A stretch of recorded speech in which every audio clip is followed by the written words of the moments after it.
1.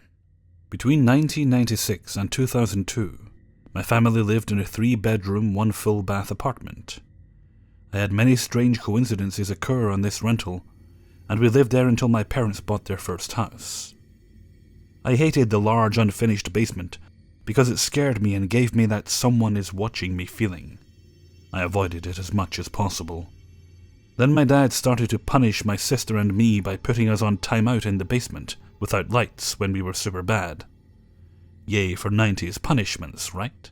My sister used to scare the crap out of my parents at night by walking around the house in the dark because she was bored. She sat out her several timeouts just fine. I was a pretty good kid, but once I pissed my dad off enough that he sent me to the basement. I don't know if I was seeing things or if I was just too scared, but I swear, I saw eyes staring up at me from the bottom of the stairs. I screamed and ran out several times only to be sent back, crying. My dad got mad and ended up locking me in the basement. Thanks, Dad. No wonder we had such a rocky relationship when I was young. We're fine now. My mom came home from work while I was screaming and pounding on the door and let me out. She brought an end to the basement timeouts that day. Thank God. I remember having many friends and cousins over for sleepovers or to hang out several times in those years. Once I had friends over and it was late, so we played tag in the basement. We played several games and at one point, I decided to count all of us and ended up with 2 extra. I made my friends freeze and ended with the correct number and just thought I counted incorrectly. While everyone was playing again, I counted yet again and ended with 2 extra. The friend I was running with counted 2 and ended up with 2 extra kids as well. We got scared and ran back upstairs screaming. There were several more stories and I'll write in when I remember them, but the most vivid occurrence happened when I was 7 years old. My bedroom was between the master and my sister's bedroom, and the door faced the entry hall, so I was able to see the dining room if my door was open. I used to sleep with my door open at night, I don't know why, but I didn't fall asleep until my parents went to bed. My bed was set up where I could stare directly into the dining room. I remember my mom went to bed early because she was tired, super pregnant, and my almost 1-year-old baby sister needed to be put to bed. Yeah, I have 2 sisters who were born 11 months apart. One was planned, the other was an accident. I think it was a Friday night, and my dad stayed up with my brother, sister, and me, playing games for a little bit. At about 10 p.m., Dad shooed us off to wash and go to bed. I was lying in bed when my dad turned off the lights and went to his room. I heard his door close and my parents talking before the house settled. The light coming from the living room window illuminated the opening of the hallway as my eyes adjusted to the dark. I remember that I wasn't tired, so I just stared at my open door and thought about going to the park the next day. Suddenly I saw my dad's figure walk from his room and past my door. At least I thought it was my dad, but I didn't hear his bedroom door opening. I think I peed a little when the shadow figure paused in the doorway, blocking out the light from the living room. It was the shape of my dad, but I had an itching feeling that it wasn't my dad. The figure turned out of the hall and past the dining room and into the living room. I froze for a good 20 minutes until my mom came out to use the bathroom a few minutes later. I asked her if Dad was in the living room and she looked at me weird, told me to go back to bed, and closed my door. I never slept with my door opened again while living in that apartment. When I talked to my mom later about this, she said it was nothing, and I was just seeing stuff. Recently I brought it up again, and she didn't believe me until she saw it standing in the living room on her way back from the bathroom that night. That event haunted me the most as a child. Luckily we moved out, and I never saw the extra children or that black shadow figure again. However, sometimes I still dream about being trapped in that house. Mom says it's probably part of my soul is still trapped there.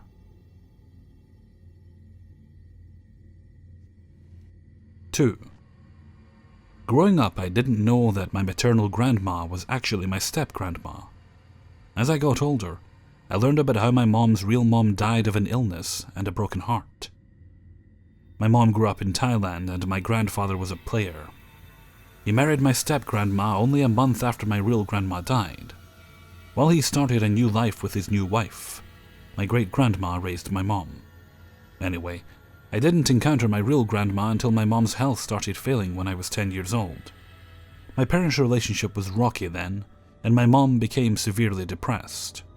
Not only that, but she had to have gallstones removed.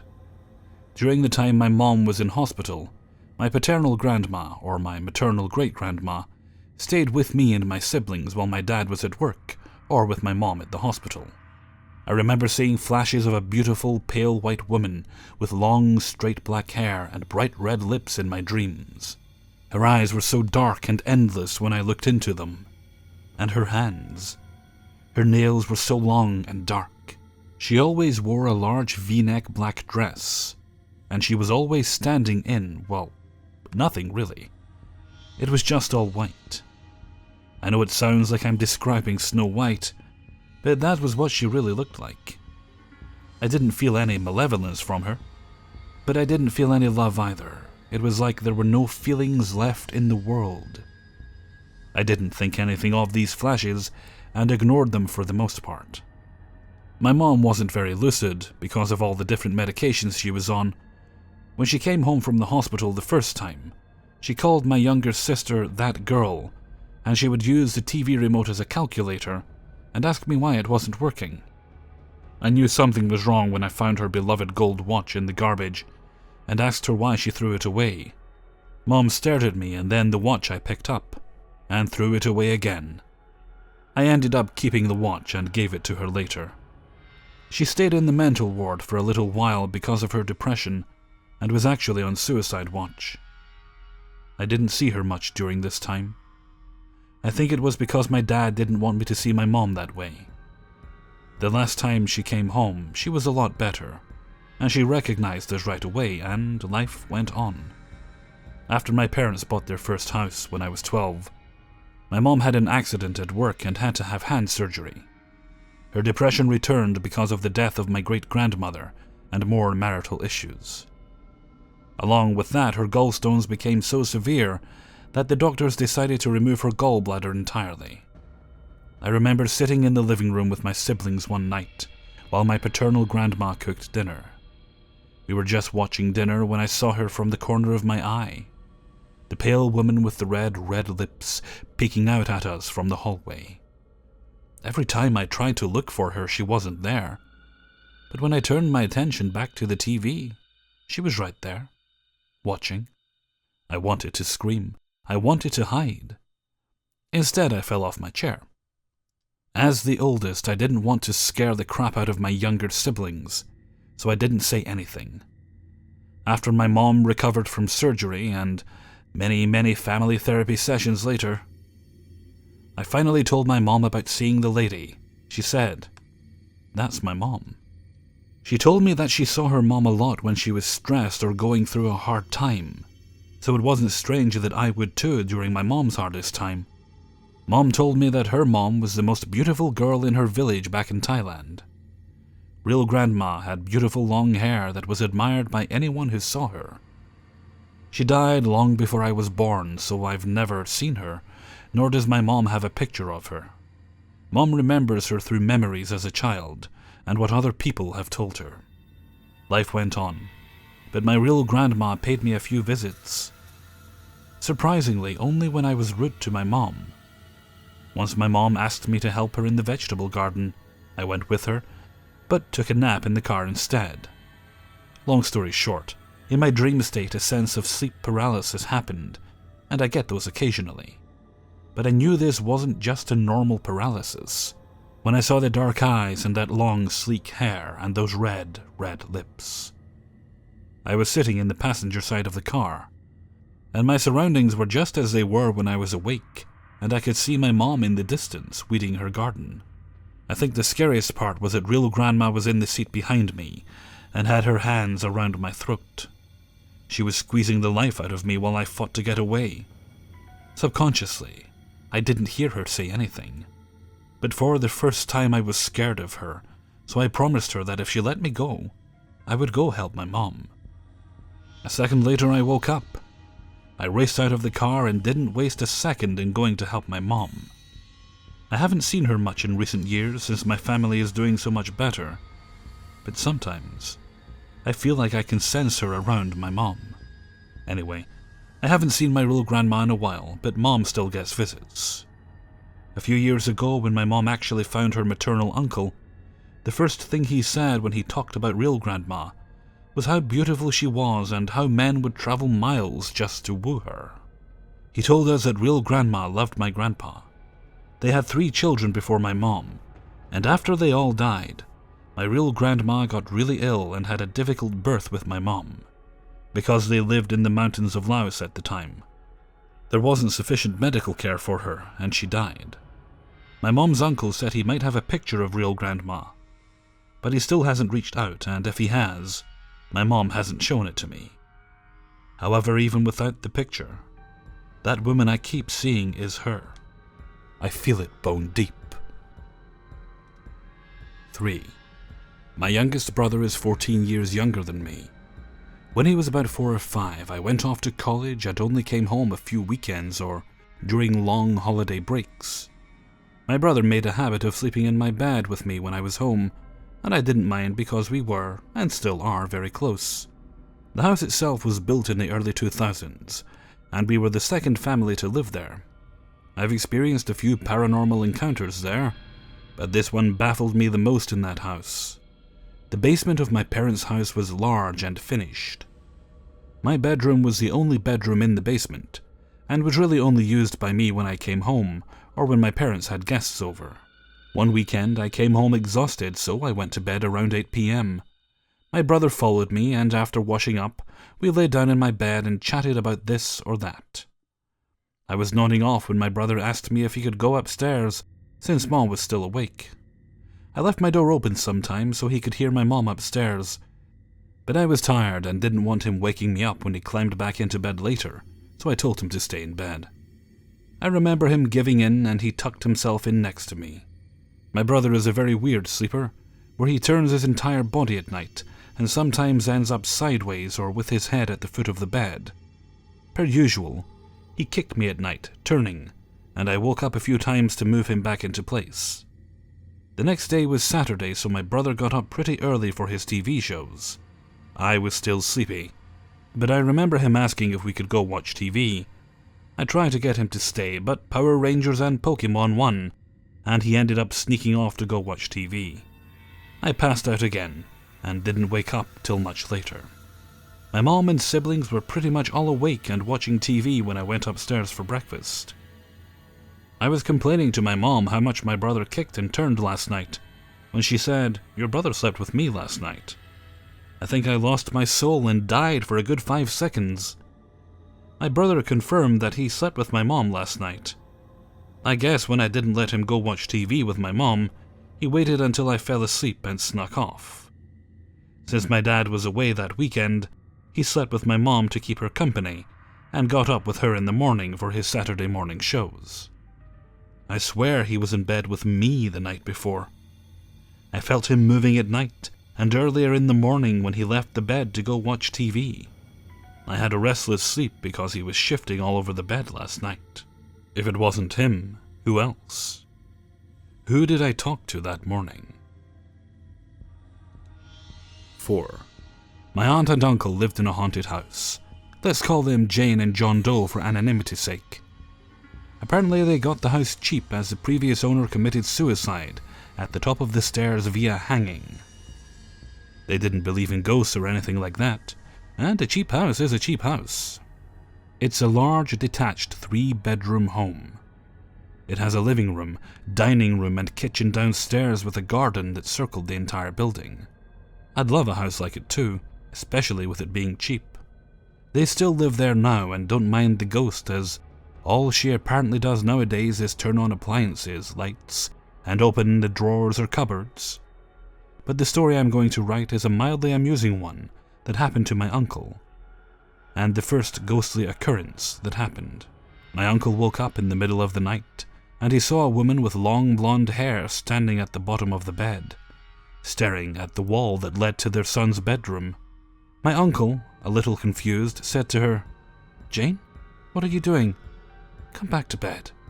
To which she walked forward and through the wall, while my aunt turned over next to him and groggily asked him what he was saying. and if there were noises downstairs or something. And that's why he woke her up.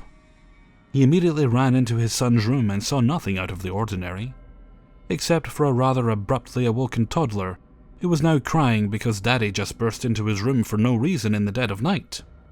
My aunt was not pleased with him doing this, and wasn't even fazed by his story, as she was tired and irritated that her poor little boy was freaked out and crying. So my uncle was sent to the sofa, and she went back to sleep with her son in his dad's spot on the bed.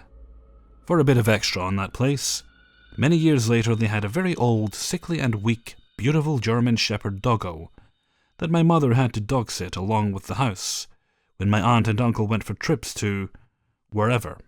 She disliked going there to stay over, but loved the poor doggo, so she tried her best to keep him company and ignore the creepy vibes she got when there, especially after hearing stories from them about the ghost. She said she mostly came back from the toilet, and the kettle would be turned on or a cupboard or drawer would be open. There was even a tea bag in the cup for the now boiling kettle on one occasion too. She said she talked out loud and thanked the invisible ghost lady, and maid then drank the tea, as she didn't want to upset whatever it was that was doing it. This makes me laugh, as knowing how my mother is, I'd love to have a recording of her doing that.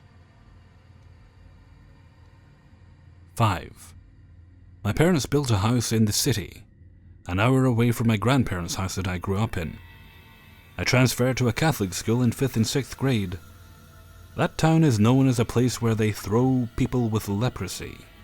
The parish church has founded a private educational institution for more than 50 years, so the campus is old.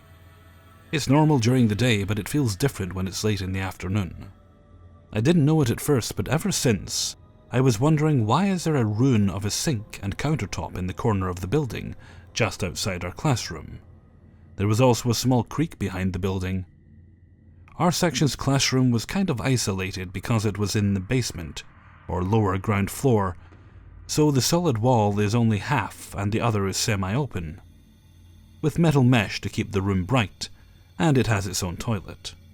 One day a bunch of kids from the other section, they were on the floor above us, gathered at student council room. They had an open invitation for us to join, so from our classroom, we went inside the science lab next to ours, and there was another room after that, the student council room. It was dark, claustrophobic and creepy as hell. The only way out is to go back. They started telling scary stories to scare everyone, saying that the campus was originally a hospital. That explains the sink outside, and the room that we were in was the area where the morgue was. When someone said that they found caskets in that room, in the farthest dark corner, where there was stacked old wood armchairs. I thought it was a crappy add-on story to make it scarier.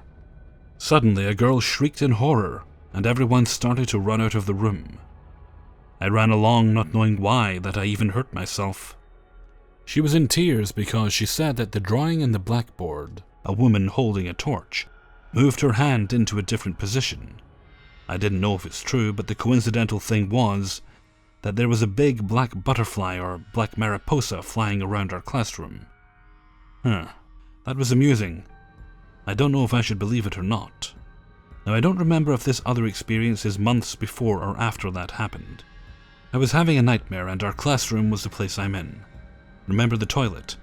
I was waiting just outside the door for my classmate to finish, because they asked me to. The scene was gloomy and dark, something like out of Silent Hill. My classmate was taking too long and stopped talking, so I decided to look inside the dark toilet. A black hand was trying to reach my face.